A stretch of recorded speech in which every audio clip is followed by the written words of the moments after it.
In today's video, I'll show you how to install a mod menu in Horizon Forbidden West. Check my video description for this mod menu download link. Select the manual download option and select slow download option. It will start downloading.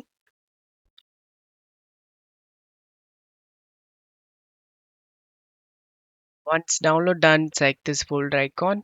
Right click on the downloaded file and select WinRAR and select open with WinRAR. Right click on the game and select open file location. Drag and drop these files inside my game folder. Once you're done, launch the game. To open up the menu, you need to press this key. Under the escape key, you need to press this key.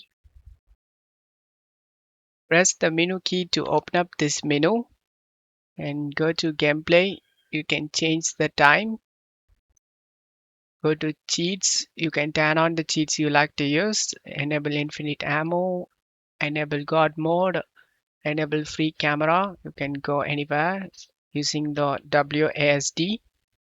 And you can turn it off just unchecking them. That's how you can install this cheat menu in Horizon Forbidden. To close this menu, press the menu key. I hope this video helped you. If the video helped you, don't forget to leave a like and subscribe. Thank you.